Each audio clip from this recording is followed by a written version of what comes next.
So hello everyone, my name is Epp Annus. I am the moderator of this panel. I'm myself based at Tallinn University and Ohio State University. And I've been interested in environmental issues for a long time. And this panel addresses exactly the root of Ruta conversations this year, and is directly connected to our title, Rooted Knowledge, which you see Recording here, in progress. With big letters. And we have really an amazing combination of scholars today from different parts of Ruta regions, plus a global voice actually that reaches us from Australia. So our speakers today, let me introduce them shortly. All of them have a combination of stories. We start with Emine, who was born in Kazakhstan, but not because, Uzbekistan. And now I'm already starting to mix up, sorry. Hi, Seye, good to see you. So, Emine, whose family was deported from Crimea and who could only return to Crimea after Ukraine had reached its independence, and unfortunately is not able to live there anymore. And we have Kadri, who is born in a small Estonian island, Muhu Island, which actually has its own, would you say, Muhu language or the dialect? Which one would you prefer to say? It's a dialect and we'll discuss it later. Okay, we'll discuss it later. And is now actually mostly working in Toronto, though he's still connected with Estonia. And we have Aigerim, who's been a fighter who has been able to stay in her country. However, the country which faces very, very serious challenges in Kazakhstan, and we'll see and hear more about this particular fight. And to give you a little bit more detail about each, and also say, I'll say a couple of words very quickly afterwards. So, Emine is a Ukrainian, a Crimean Tatar visual artist, documentary photographer and researcher, and she has had amazing exhibitions in different locations, and also there is online material which we all can access, and we are looking forward to hear more about it. And actually, she's making a bit of a career turn, or opening new doors for herself. She will be starting a PhD in, was it Cambridge? Yes, in the fall. So congratulations for this new beginning. And Kadri's background is in semiotics, but she has been an environmental writer for decades, I think. And she has also written books in her own dialogue. Yes, Muhu. So she has had this knowledge of both very local level and also has been participating in conversations on environmentalism among semiotic circles. And then we have Aigerim Kapar, who's an independent curator, artist, and interdisciplinary researcher. And she founded already more than 10 years ago, 2015, Artcom platform, a community-based contemporary art and public engagement organization. And she initiates and curates processes of shared knowledge generation and educational and public programs and research-based exhibitions. And we will hear more about her really courageous work around Lake Balkhash. And then we have online Seye Abimbola, who was born and raised in Nigeria and is now based in Sydney, Australia.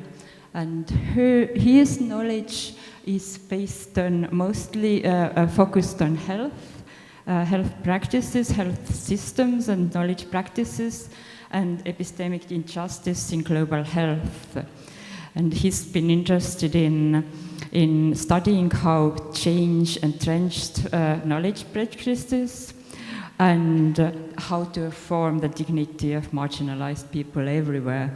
So I'm very happy that we can also take this conversation on a more global level. So we are moving from very local, from very rooted aspects of our knowledge production and our material experiences to very global discussions.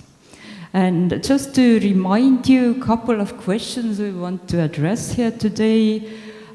These are all related to knowledge production.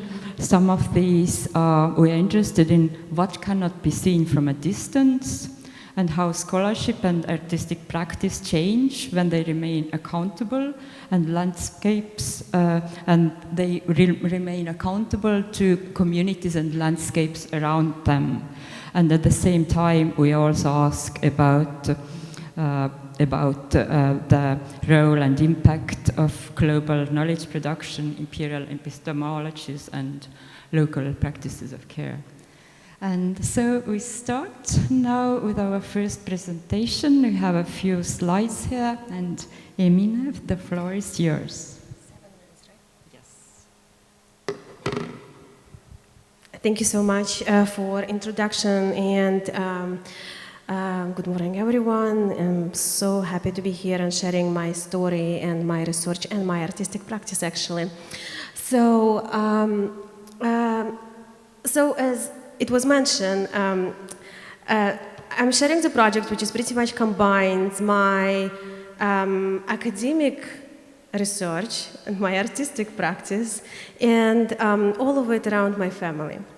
And it's called Counter-Archive from Below. And it's kind of a combination of oral history, family photography, family albums, and reflections on archives or what they don't have. Last year I was at the artist residency in Kiev for a month, and it was about Crimea, and we went to multiple museums, institutions to look for the paintings, art, or in collection any kind of documents about Crimea and Crimean Tatar past and history. And I just want to say there were very few which is connected to deportation of Crimean Tatar, which is recognized as genocide by Ukrainian government. And one archive had quite a lot of documents, actually. That was a KGB archive.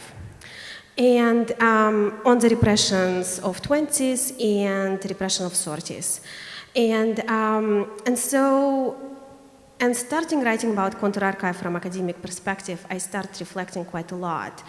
What is there and what is not there, what was erased, and how do we bring Crimean Tatar, our perspective in what was erased or doesn't exist in archives, pretty much. Or how could we use them or that language and bring our perspective. So, and I made a series of collages for exhibition in Open Eye Gallery in Liverpool, which I also called Counter-Archive from Below, which is on my family history. So it's represent like kind of 4 colonial narratives and how they were internalized and experienced by my family.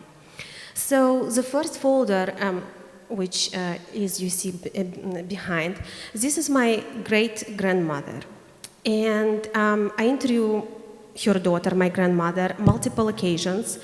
And in one of the interviews, she talks about her mother, and she says, "My mother was illiterate because she didn't write and read in Russian language." And then, like, interview continues, and later on in the interview, she tells me about how she had a little conflict with her mother because her mother has a problem with eyes, but every time she would come from work home, her mother would be reading Quran. And I was like, how did she read Quran if she was illiterate? But apparently she read and wrote in Arabic script. And, but because we are we lived, it was in Uzbekistan, we lived under this kind of narrative which was not ours, right? Like you kind of internalize that kind of narratives which people who don't speak or write Russian, they are illiterate. And so, and on top of it, she didn't only read, she also wrote. So this part is embroidery, which she made, and I still have it in my home. So I included the copy of that Arabic script writing in it. And I also used the coal toned paper to make a point of erasure or epistemological erasure, which says in Crimean Tatar, "My mother read Quran, Anam Quran okudu,"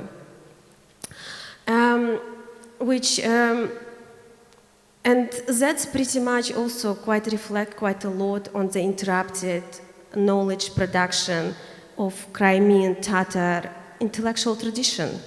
Because at the moment when Russia annexed Crimea at the first time during Catherine II, all the documents, all Crimean Khanate books, everything was in Arabic script.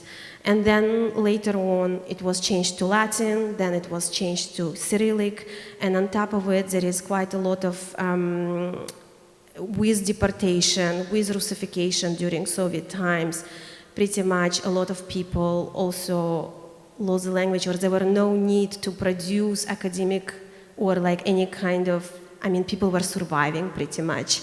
And so it's also reflect how today I cannot read Arabic script, so I cannot access even my history, which is like Ottoman, like during Ottoman times, during Crimean Khanate times, or I speak and read Crimean Tatar, but kind of like everyday language, but I cannot really read academic or philosophy, which was written before, and things like that. So, and then the second slide is, or the second folder, collage, is a reflection on topography erasure in Crimea. So there is a story of my grandmother, what she talks about Crimea before deportation. And she talks about how her father was arrested in 1937, was first time when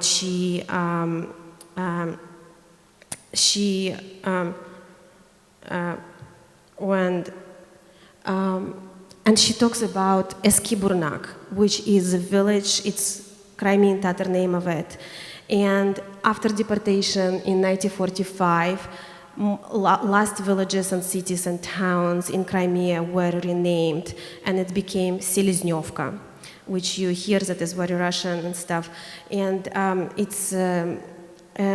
and there is a movement today, of course, to bring back Crimean Tatar topography and names of the towns and cities, but there is some kind of how do you say, resistance to it, even within Ukrainian society, I guess, because they sound, some people say it's hard to pronounce them. So, and the third folder is on the kind of a colonial narrative of erasure of the name of Crimean Tatars as a group, as a historical narrative in Soviet Union and Russian historical narrative, to justify deportation, pretty much Crimean Tatars and historical, like where they're coming from, like was kind of tied to Kazan Tatars or Bashkir Ufa Tatars, which are part of Russia, which was integrated in the Russian Empire much earlier. And so in all the documents, even every single document in Soviet Union has ethnicity. It didn't state Crimean Tatar, it stated Tatars.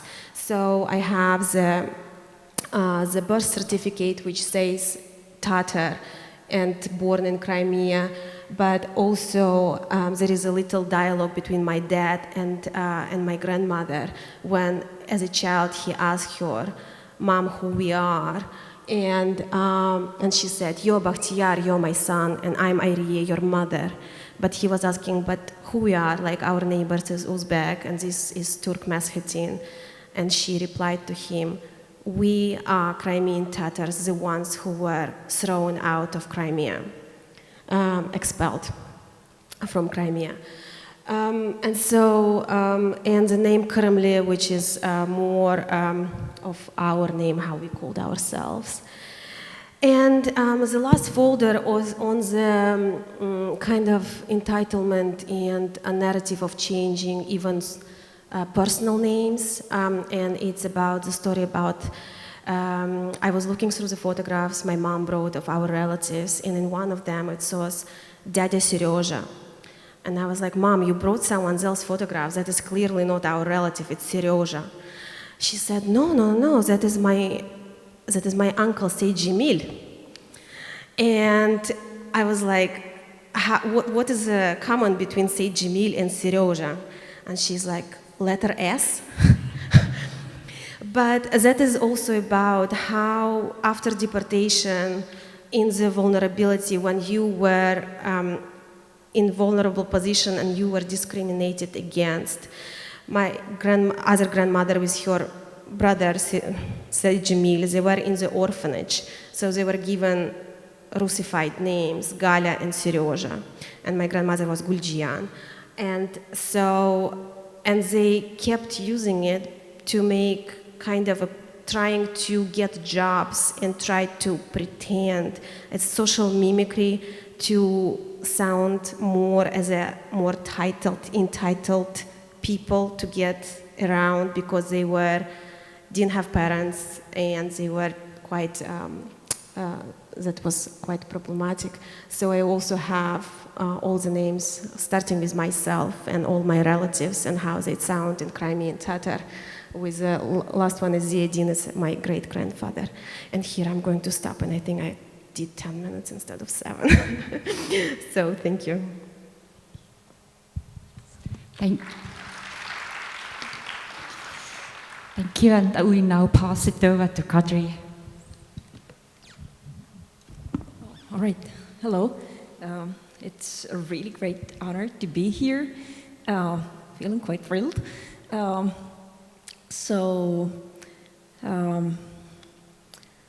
think if I would continue from the first example, as Epp said, my background is in semiotics, although it's also in Estonian literature, and Epp was actually my instructor of modern Estonian literature in University of Tartu once upon a time.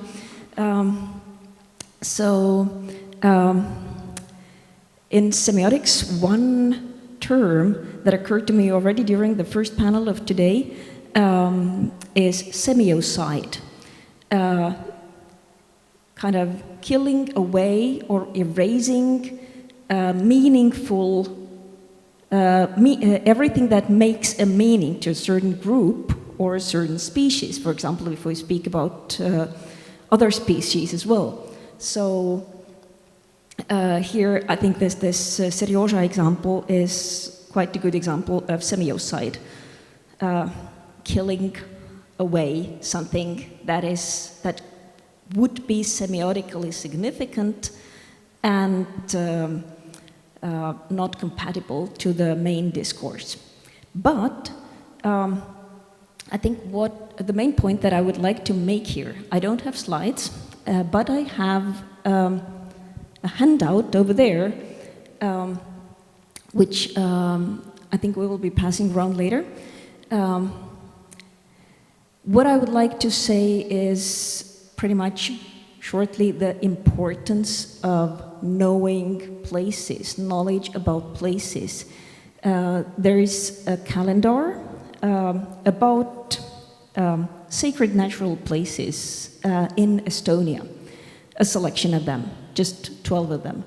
And then there is another handout, which is an announcement for a photo competition about sacred natural sites, not only in Estonia, but also in other Finno-Ugric realms. And it's not limited to Finno-Ugric cultures and practices only. This handout there is in Russian because we don't know Ukrainian. And this is also available in English and in Estonian. An appeal that you can think of sacred natural places in your home region go there, contemplate, take photographs, and enter them for the competition.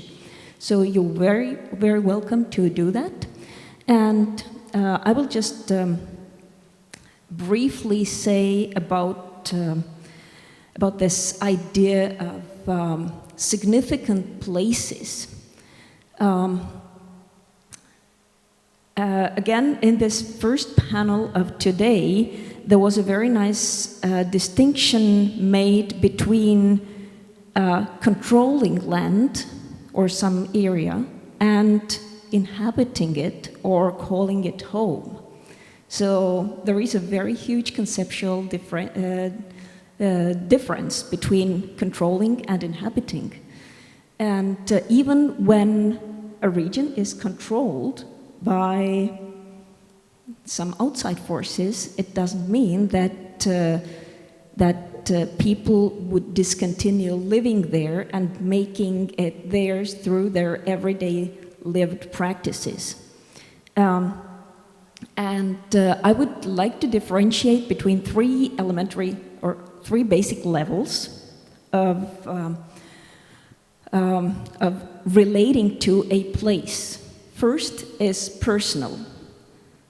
We all have our personal significant places, like where I fell down and broke my knee, for example, or where I met my love, or where my parents were born. Well, for me, this place is that little island of 200 square kilometers in the Baltic Sea, where my family has lived for at least 400 years and probably also longer. Then the next level is communal. Communal is significant places, and I would say that the sacred spaces, not only natural, but also sacred places in forms of churches or shrines, are mostly of this communal significance. Places that bring together a community that shares some rituals and practices and knowledge about this place. I would say this calendar is about the communal places. You can just pass it around. And then we have state-induced significant places. We all know these are monuments, these are street names that were also discussed previously. But I would say very shortly that if this state-induced layer of significant places is not supported by communal and personal stories, it is hollow, and hollow things tend to collapse. So that is why I think it is very important that we, each of us, continue to practice both the communal and the personal connections to the places that are significant to us. And this is something that we can each think of from our own experiences. And this is something that we can also use to analyze places and place usage practices, regardless of where those places or spaces are located. I should actually say there is a fourth layer, but I think this penetrates all the three previous ones, and this is cosmological. Something that tells us about the higher meaning or higher purpose of why we are here, why are we in this particular place, why we are using or abusing it the way we do, and what's the justification for it. So these three layers and the fourth one, that kind of penetrates it all, and I think this is where it would be good to hand over. Thank you. Yeah, I will continue from that moment. I'm so glad to be here and come back to Ruta, and thank you for having me in this panel. And Can we have a presentation? Okay, good. So, I'm speaking on behalf of the Lake Balkhash and my community ArtCom platform and Care for Balkhash initiative. And everything what I will share today, we do organize and developed collectively. And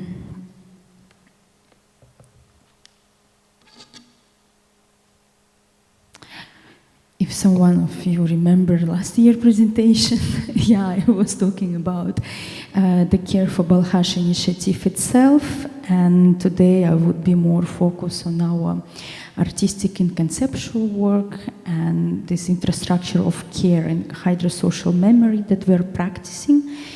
And through the years, we organize many gatherings. We also were involved in the lobby program to protect the Lake Balkhash. Last year, we organized an exhibition interviewing water, climates, and communities in London with Einaline Space, and also we organized a symposium jointly with colleagues and friends at Oxford University in collaboration with Olga Mann. And if I will draw why we are caring and organizing many things and infrastructure of care around Lake Balkhash, unfortunately, Balkhash Lake, as many other water bodies on the earth, not feeling well, and there is some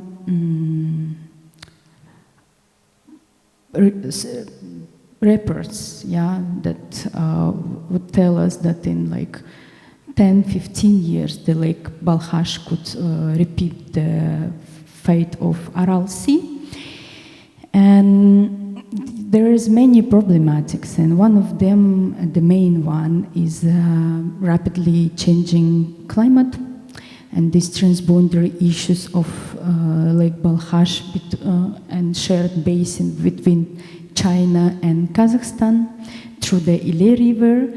And Lake Balkhash also represents the position of Kazakhstan between two empires, Russia and China.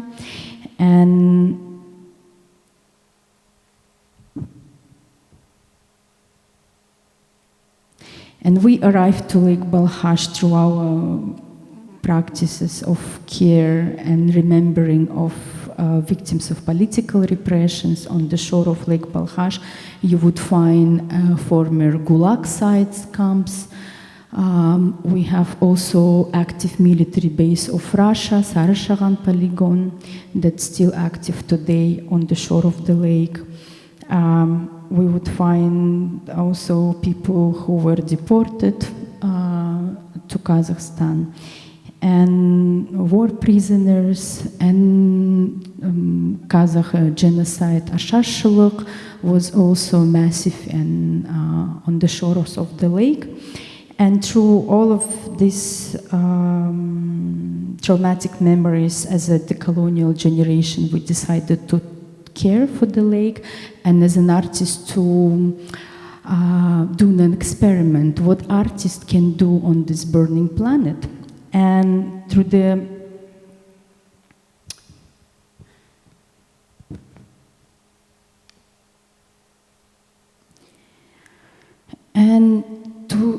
and we organize, as I already mentioned, many events, and one of them was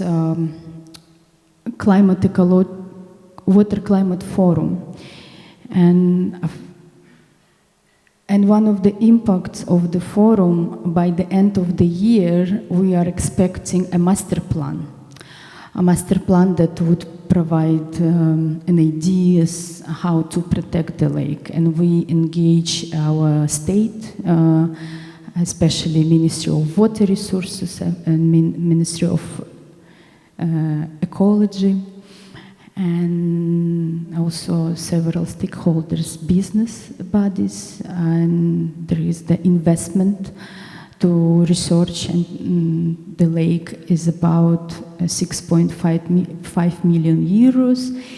But there are also a lot of problematics around, and especially that all of these business and government people, they don't want to consider local communities as decision makers or as knowledge keepers, and we are working on that. And we were thinking, can we make it a bit smaller if it's... Yeah, because... and we were thinking about that the Balkhash is commonly discussed through the lens of like water security, hydrology, water as a resource, and like industrial pollutions, like resource government, but never as a cultural body, never as a spiritual body or like water body itself, not as an environmental object. And we were thinking about this hydrocosmology, and based on the nomadic ecologies and nomadic mythologies, and for us, these ideas of hydrocosmology was a way of understanding water as a carrier of memory, knowledge, and relational responsibilities. And can we have a presentation, please? And we drew ourselves from this hydrology to hydrocosmology, from these ideas of the water as a resource to the water and society, and then to the water as a cosmological relation. And because for us it was important to understand and transmit these ideas that the water is relational systems that connect ecology, culture, and cosmological imagination, that on top of that we can build these ethical responsibilities to the water bodies, as it used to be before the colonization of the Russian Empire and later by the Soviet Union. And this idea was developed in dialogue with Artcom platform community, with philosophers, indigenous scholars, and indigenous nomadic science. And this nomadic hydrocosmology would tell us that that even the water has its guardian. And we grew up with the figure of Jersuana, Mother Earth water, that positions lands and water as a generative origins of life. And in our mythology, water and lakes would function as a threshold between the worlds. And we also see Kazakh language as an archive that unfolds this nomadic ecology, where and it's unfold and preserve the memory, ecological, and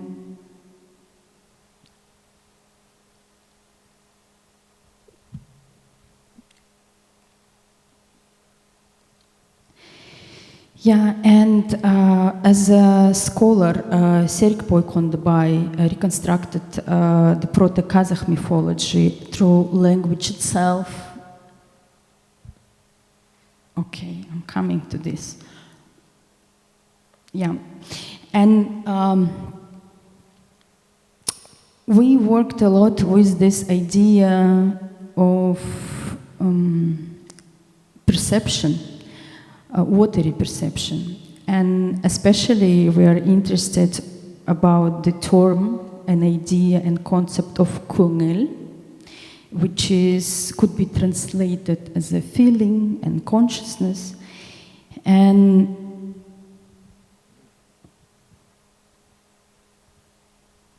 from this kungel we draw to this association with kukel, which could be refers to the Milky Way as a celestial river, and the idea of the water cycle that connects all water bodies on the Earth, and the interconnectedness of glaciers, the rivers, like lake and the Milky Way, and especially in some myths we see the Ile River that supplies 80% of the water to the Lake Balkhash as a Milky Way.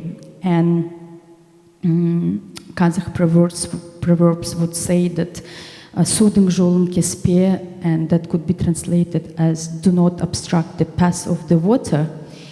And for example, to the Lake Balkhash,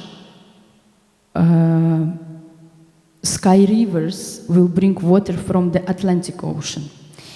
And we see and feel the water body of Balkhash as also part of the planetary cycle and as any other water body.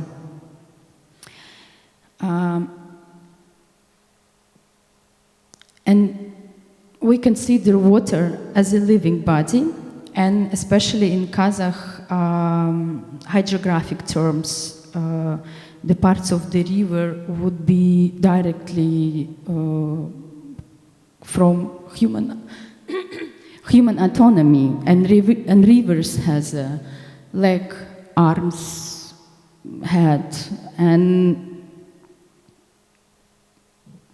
and this is also, and this idea is resonating with the ideas of Astrid Neymanis, that and the concept of bodies of water, and in that and on that, hydrocosmology extends this insight by situating this connection with cultural memory, cosmological imagination, and ethical relations of care. And we work a lot also and consider oral tradition, storytelling, and music of the nomadic people as a university, as an infrastructure of education and passing the knowledge and transmitting the knowledge. And especially, like Nurbulat Masanov would say that ecological adaptation, ethical norms, and cosmological knowledge circulated through both oral tradition and everyday life, because nomadic knowledge would not pass through the written media. Yeah, and this is why at Artcom platform we work a lot with our songs, with our music, and we agree with Lynn Simpson that the storytelling is a theory, and yes, stories carry this orientation and this guide for this relational way of living. And steppe hydrocosmology, in the steppe hydrocosmology, storytelling emerged as a method of maintaining ecological accountability, and we would find in many poems and songs this metaphoric that like Balkhash would be considered as a liver, and Aralsi would be named as a herd. And last year, we, with my colleague, we created a video essay, Balkhash Jere, the song of Lake Balkhash. And that film, the lake, telling the story of colonization, the story of industrialization, and today's capitalistic neo-colonial approach of Russia and China, and also about the current challenges that Kazakh government already decided to build nuclear power plant on the shore of the lake. And in our film, Lake Balkhash has the agency in telling the stories and also has the agency to protect herself. And that work was, that installation was commissioned by the Berlin Biennial and was presented there. It was drawn on this idea that especially the song Tüür in Kazakh, it would be a way also to not only to tell the story, but also gain the agency. And we use this technique of traditional reeds viewing, carpets viewed from the reeds, steppen reeds, and this for us it's an idea of also possibilities of resistance, because the environment around the Lake Balkhash are resisting for thousands of years, because Balkhash Lake is located in the middle of the desert, and even though that the lake itself is shallow, it's just like average is 6 meters, but and it's a huge water body, is 14th largest lake in the world, and all the ecosystem around the lake, they learn how to resist, and we're learning from them how to continue this water cycle. And currently we are also working on the project, a monument of hope. Lake Balkhash is a symbol of hope for the local people.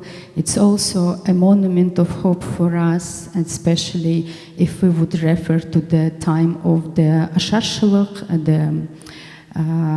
the famine in happened in 1920s, 1930s. And the same time, one of the waves was the same time with the Holodomor. And on that time, the people would move and go towards the Balkhash with the hope to survive.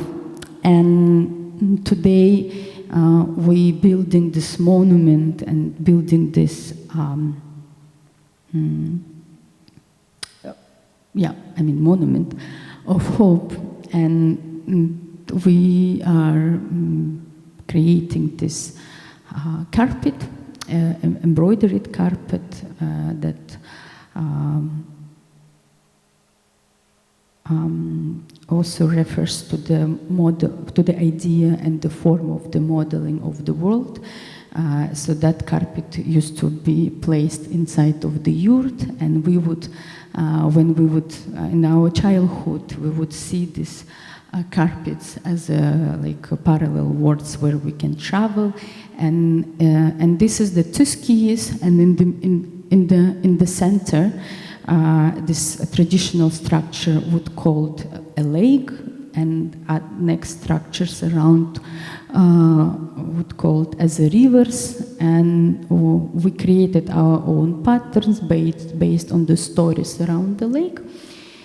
And this work will be presented in November in Qatar Museum. It's commissioned by them. And as a part of the work, we also do creating the sound map around the lake, and through the songs and oral traditions, we are connecting a territory that were divided by Chinese and Soviets, and this part is called Eastern Turkestan, that's today called China. And because the water, the basin of the Balkhash starts from the Tian Shan Mountains, that on that territory, and we are working currently with the musicians who moved to Kazakhstan from China, and we work together on the archive of the music tradition of the region, and connecting these ideas of ecosystem and culture. Thank you.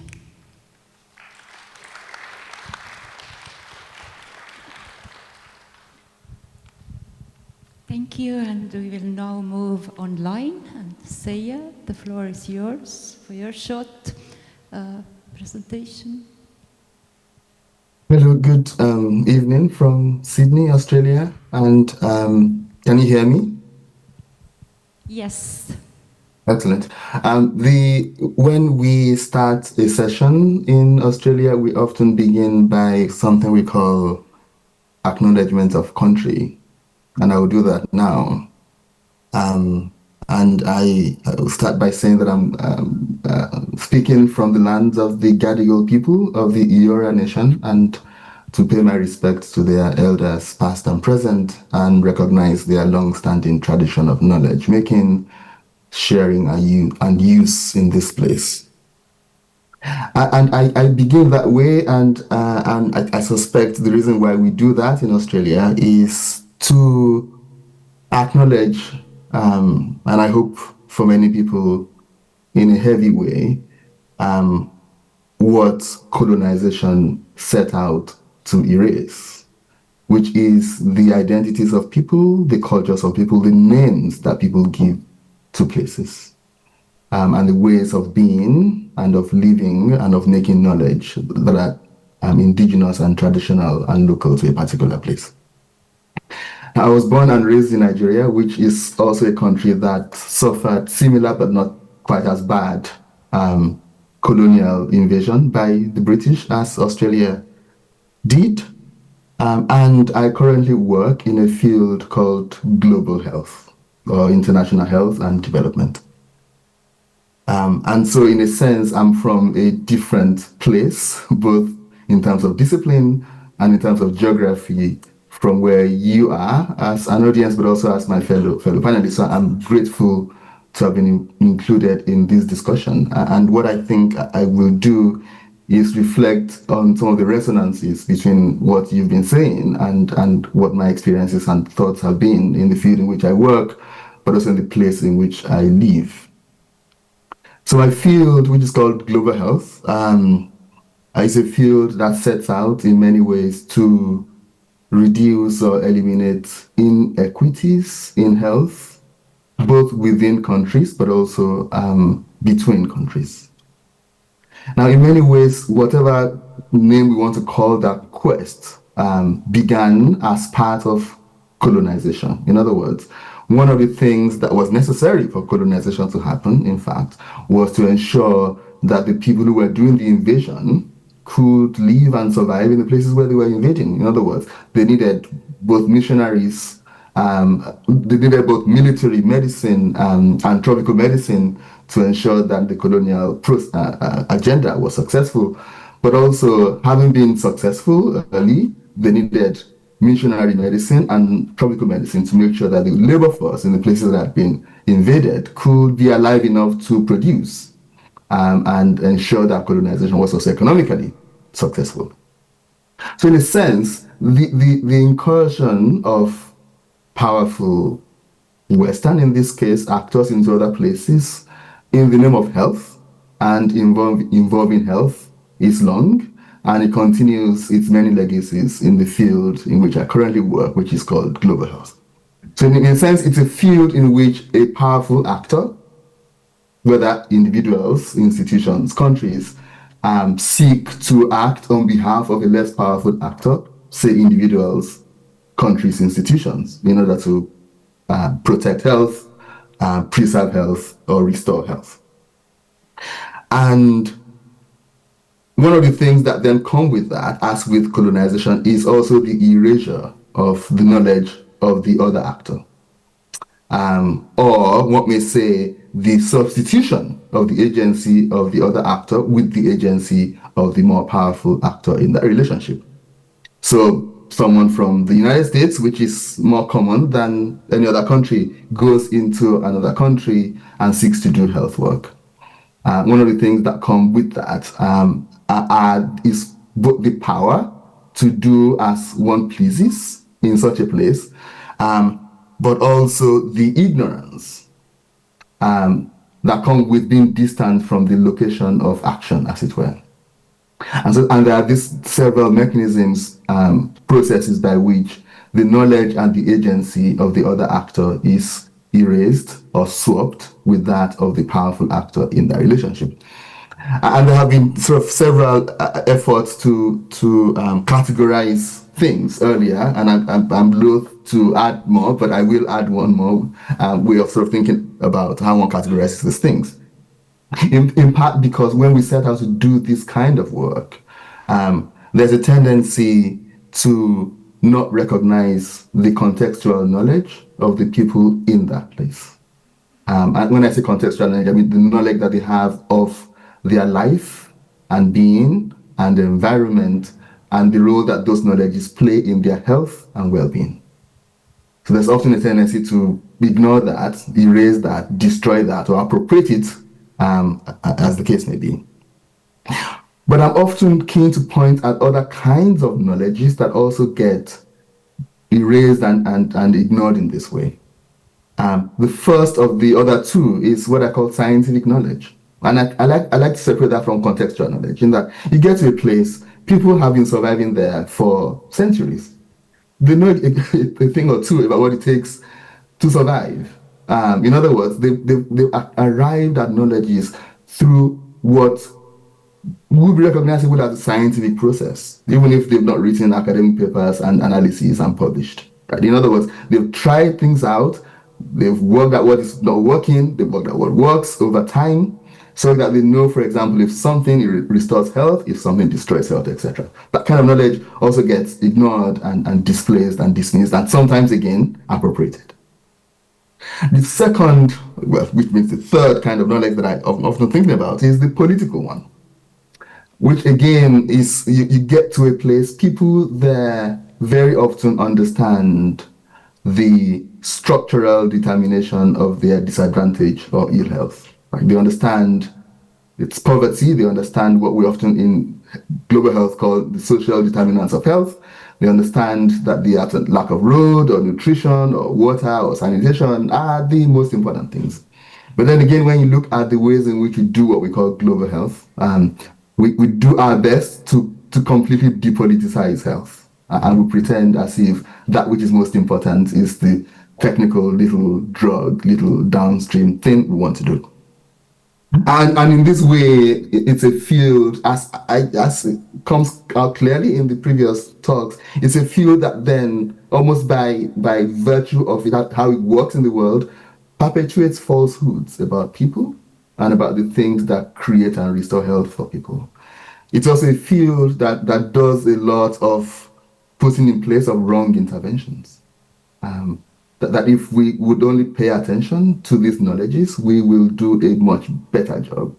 Again, when I'm saying knowledge, I just mean the contextual one, which is the one we often gravitate towards, but also the scientific one and the political one that people have in different places. And the different examples that have been presented by previous speakers as to the kind of actions that they are taking, that need to be taken to recognize, restore, put into active use, and even restitute for this epistemicides, as it were, are also the ones we are doing in global health, including in the space of education, training people who will do this work, but also in the space of how we do research about the health of people, and then trying very hard to put into place structures that can discipline our minds and discipline our actions towards being epistemically just and towards recognizing the dignity of marginalized peoples across the world in their capacity, especially as knowers and sense makers of knowledge about their life and reality.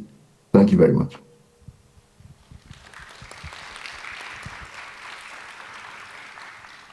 Thank you very much, Seye, and all the other participants.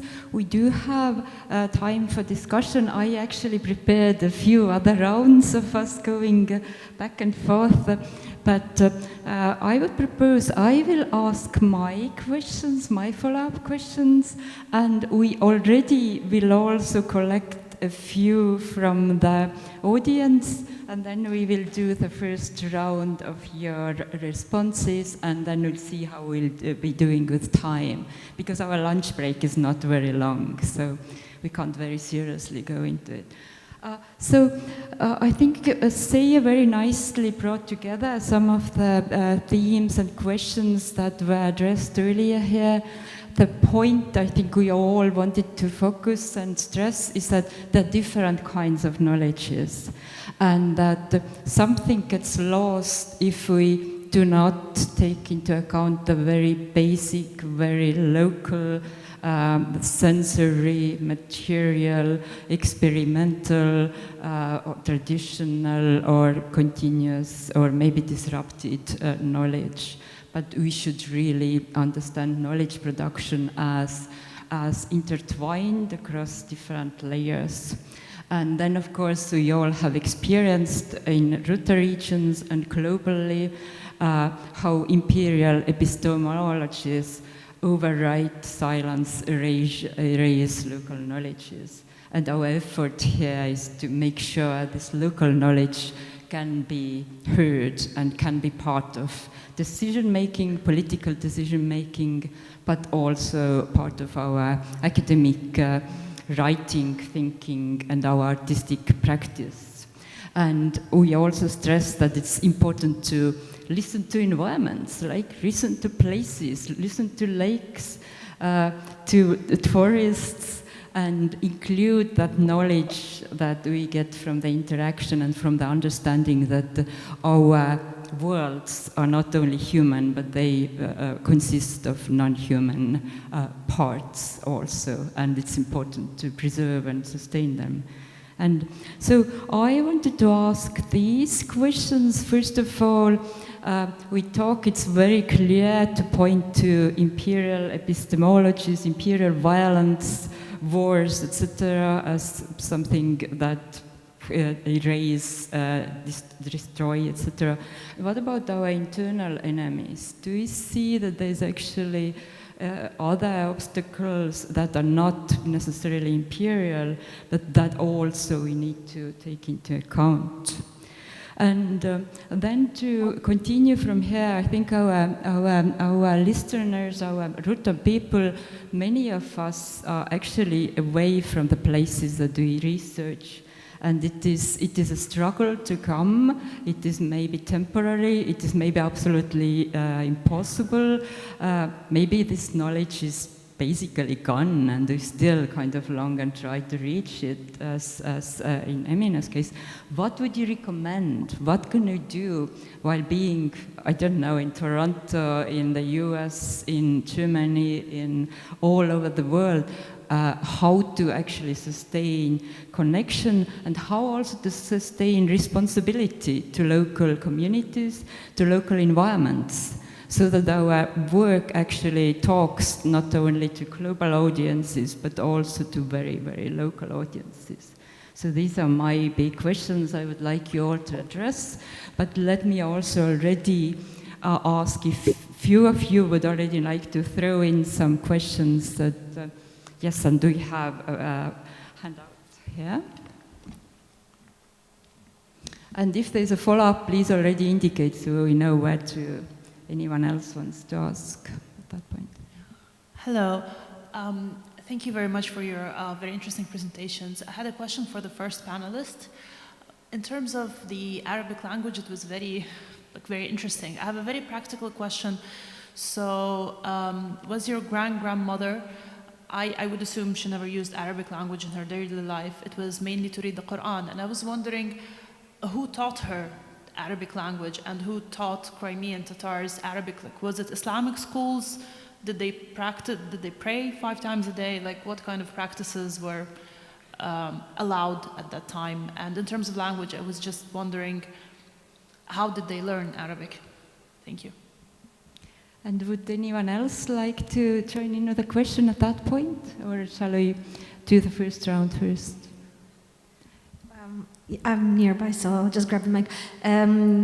Thank you as well for this very diverse examples of what knowledges can look like. And also, I especially value in your presentations cases of how you are starting to capture those knowledges, not in a way extracting, but actually making them more visible, maybe in forms and methodologies outside of classic academic expectations. I think that's really rich, what you're offering. I do have also a more specific question to the second presentation about these different spaces and how we relate to them on personal and collective and state level. And then you mentioned as well, if I'm not mistaken, ontological was the fourth level, correct? Cosmological, right, sorry.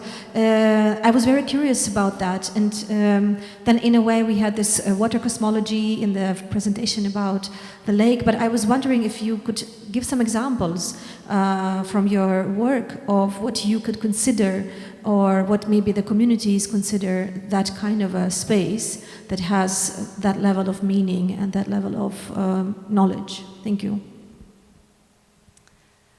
Okay, thank you. And I think let's just give a word in the same order again to everyone and then open it again for questions. Yes. I'm good. So about, just to make sure that it was not Arabic, she read Quran in Arabic language, but she didn't speak.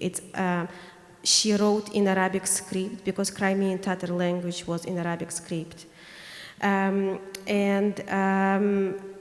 I mean, I'm not an expert on history of education in Crimea, of course, and I actually do not know how she particularly learned to read the Quran and to write. But I do know that in the end of 19th century and 20th century, there were newspapers, there were schools, there were madrasas, but not only madrasas. I mean, they were called madrasas, but there is also a school for girls. And the famous newspaper, Terjiman, which was Ismail Gasprinsky newspaper, was published with quite a big edition of it, and it was bought and it was read. And there is also photographs. I definitely saw the schools in Crimea and Crimean Tatars, including his daughter, Ismail Gasprinsky's daughters, did some, and there were like girls and boys in the schools.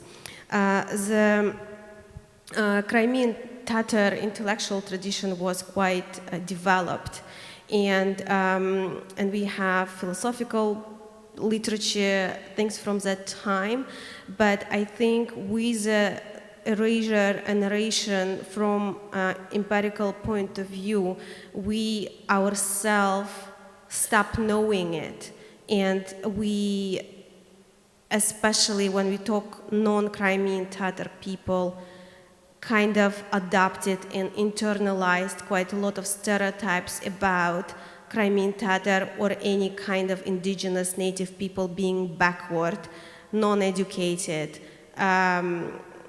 What others, like the portrait of colonized comes to mind to me by Albert Memmi, which I was reading now. Whatever, everything negative, adjusted, that is like, but it is part of making colonized society.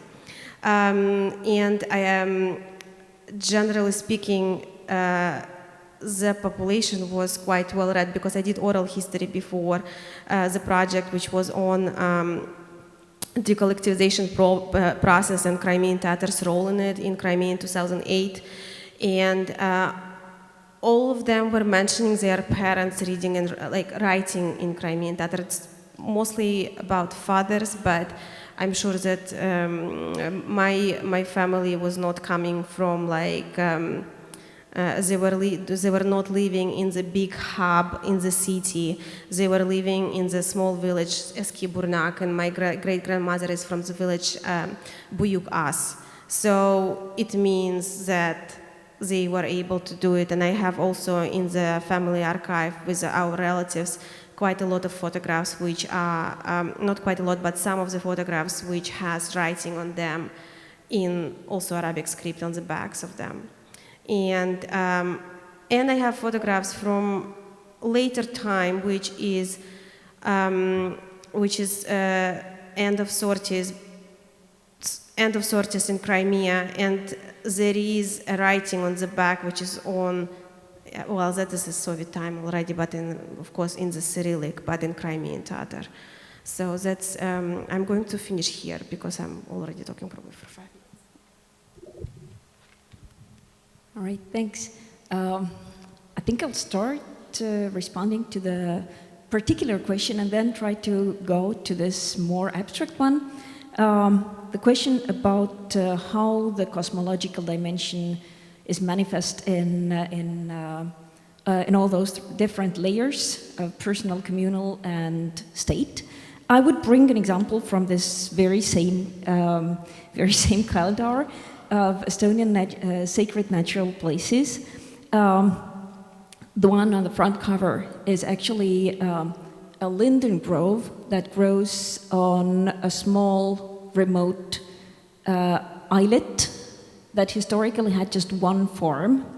But if you approached this place from the sea, at the time when the lindens were blooming, you could smell the smell of the linden blossoms like a kilometer to the sea.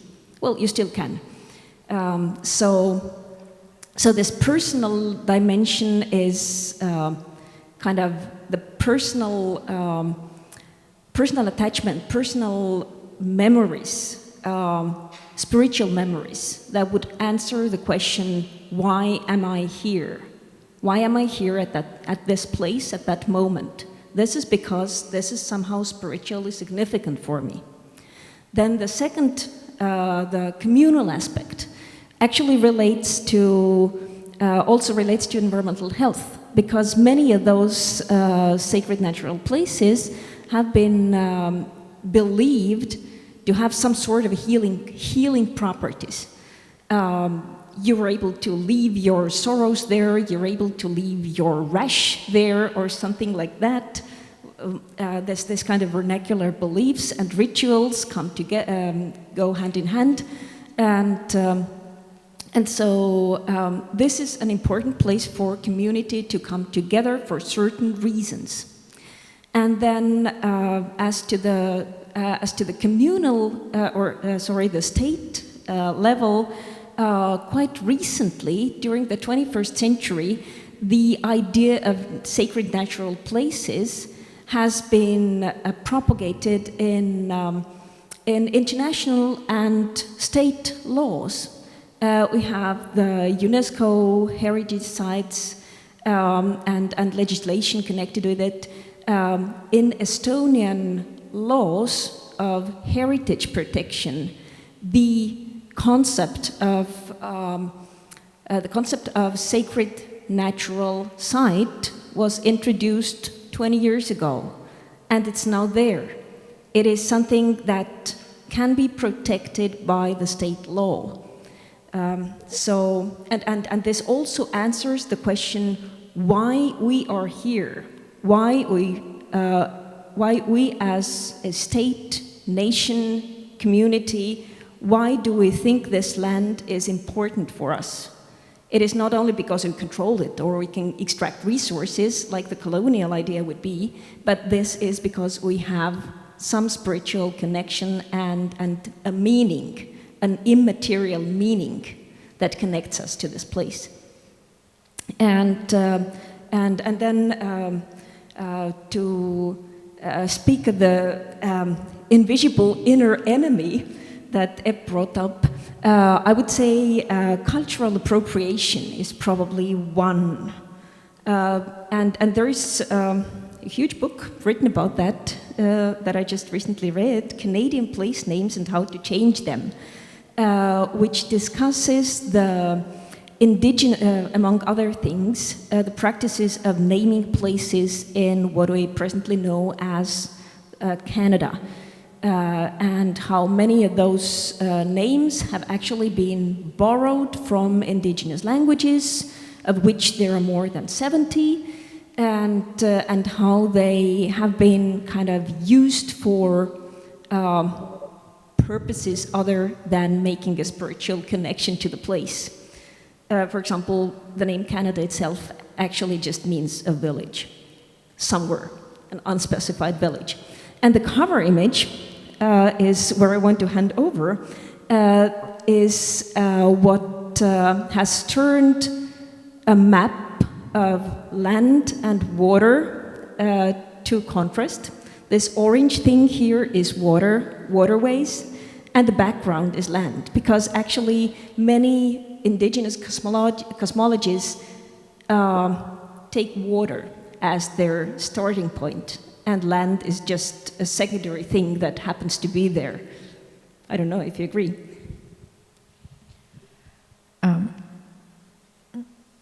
For us, Gersu Ana is like water, land, mother. The water and the land are like one entity. So I would maybe reflect on and answer your question about how to work remotely from the place where you are working. Even though I'm based in Kazakhstan, I'm based in Almaty, between Lake Balkhash and Almaty, but there is 600 kilometers, or could be 800 kilometers, depends on which part of the lake you will go, because the lake is huge. And I'm mostly based in Almaty.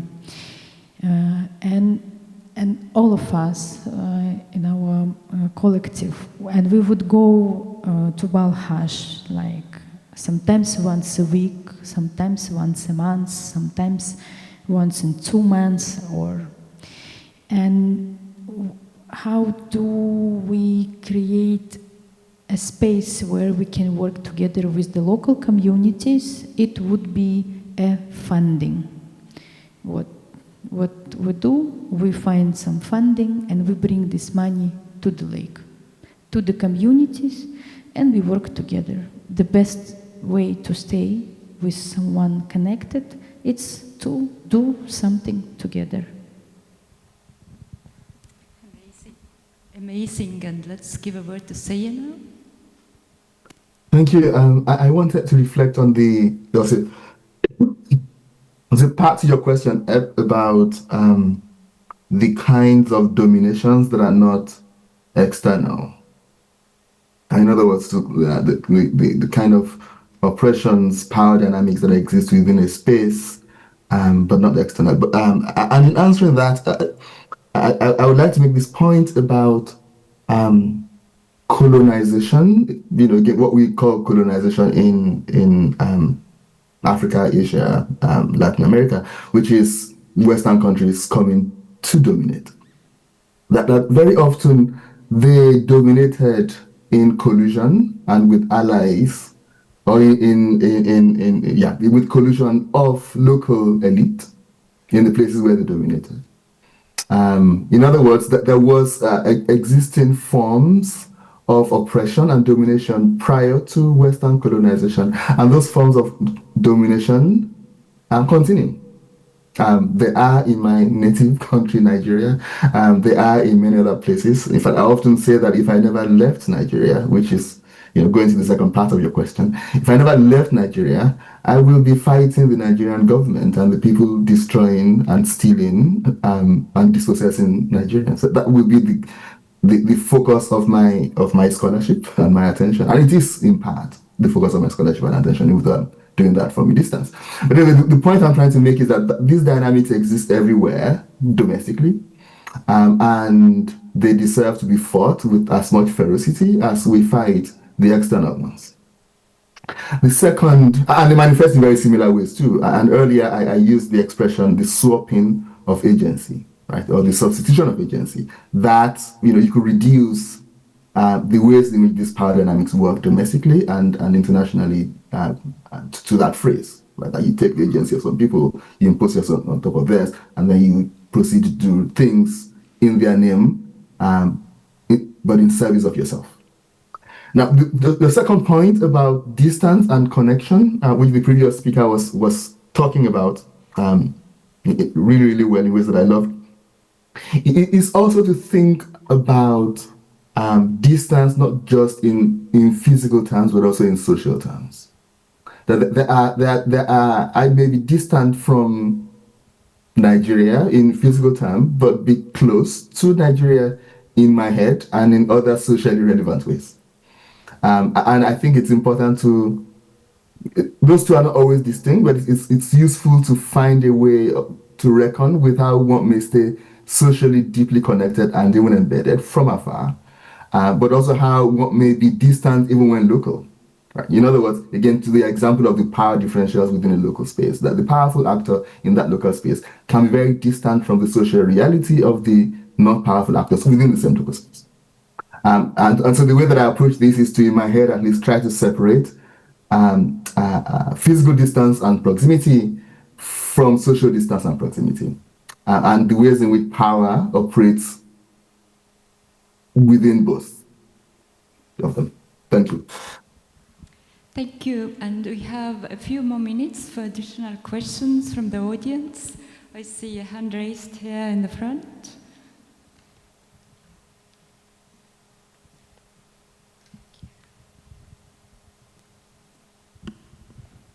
Thank you, and thank you to all of you for a very fascinating conversation and discussion.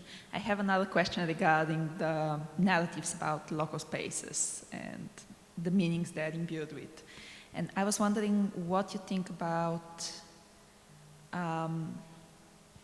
something that I've noticed or that I've been wondering about for a long time is the co-option of such narratives by nationalists on both ends of the political spectrum, basically, but mostly on the right, for purposes of not only creating this local meaning of why are we here as people, as a nation, what does this place mean to us, but even more strongly as a means of exclusion of others, or the creation of these narratives of superiority to other peoples.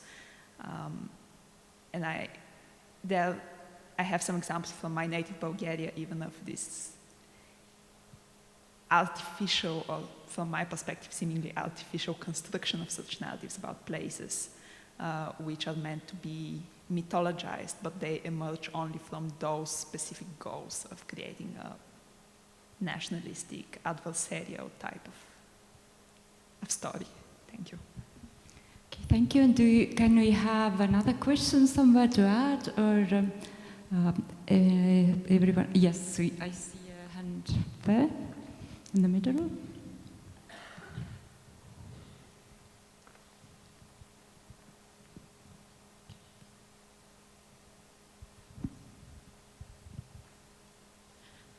Hello. Sorry. Thank you all very much for your presentations and for this discussion. I suppose my question sort of continues the theme of sort of problems that occur from within. I think the last answer was getting to this when we were talking about, in the conversation about power and distance. I'm thinking about big tech and the enormous influence that it's having on absolutely everybody's lives. And this is not just with knowledge generation, but also the way that we live now. The internet has changed embodied experience in quite significant ways. I mean, if you just think of the time, we're used to walking around with a phone in our hands now. It affects the way we read. It affects our eyes. Especially with regard to the global health context, I'm thinking about the sort of whole architecture of global health publishing, academic publishing, and the sort of frontiers, the possibilities that it offers, and also the constrictions. And then we can't start talking about that without talking about AI also, and the fundamental ways that that's changing conventional academic knowledge production, let alone any other kind of alternative knowledge generation. And yet, as we know, big tech can also enable connections, through websites, through chats. So I'd just be interested to hear about how big tech can play into these efforts in positive and negative ways. Thank you. Thank you, and just whoever feels like you would like to answer to this last round.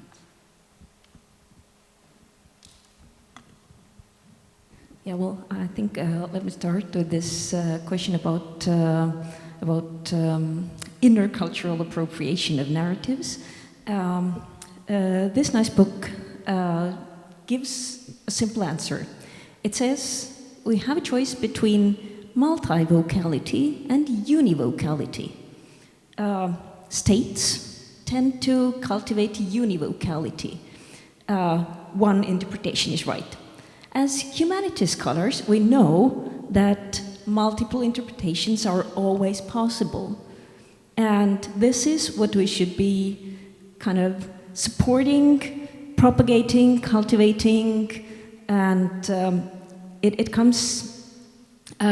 is the same with the stories about places and place names, for example. Here in Uzhhorod region, we have signs for settlements both in Ukrainian Cyrillic and Latin alphabet. This is just one step. In Canada, we could also have place names in settler realm and the local, the indigenous groups who have named those places. The trouble is that in many cases the indigenous names are descriptive, very long, and difficult to read and pronounce, as we heard earlier this morning. But it doesn't mean that we should refrain from including them in public spaces. I think this is one fast solution. I will not say anything about AI. Huh? Yes, Seye. Yeah, I like the question about technology very much. It's something I think about pretty much every day, especially as it affects academic publishing and the kinds of possibilities, but also constraints that may follow from it. And I'll just be specific and use one example and move on. One of my hopes is that AI will destroy the academic publishing business forever. I'm hanging my hopes on it. Now, it's hard for me to imagine anything positive about AI, but that one, I can see it play out. And here is how I think it might play out. First, is that people are writing using AI a lot now, and I can almost predict that at least in the next 10 years, at least, if not earlier, we will start to use AI to do peer review. And at some point, AI will peer review what AI wrote. And at that point, we will see how silly it is. And we will retreat and say, what are we doing? And so I think that will likely change how we approach what this thing is. I think it would also mean, I suspect, or maybe hope, I should say, it would mean that we will be called to greater transparency as to what the standards we are holding ourselves to in knowledge production. In other words, if AI is going to peer review my work, then I might as well know exactly what AI is looking for. And then we can have a proper debate on what those things are. Now, one of the big problems with knowledge production now, one of the facilitators of epistemic injustice, is the opacity. Just how opaque the standards and expectations are, and just how skewed they are, even when they are not opaque. Skewed to the interests of those who are powerful and beyond debate and interrogation. So there's a part of me, whenever in my very rare positive moments about AI, that is hopeful that maybe this portends the end of this really messed up business model. Thank you, and I think this is a good time to wrap up. Let me just add my conclusion, what I learned from you all. So some good advice that we heard today. One is apply for grants, do things locally, bring money to local communities, involve local communities if you can in your research. Second one is try to be close mentally if you cannot be close physically. And third one is if some imperial epistemology tells you that your great-grandmother was illiterate, take this with a kind of caution. Do not believe these imperial epistemologies. Thank you, and we'll have a lunch break now. Thank you.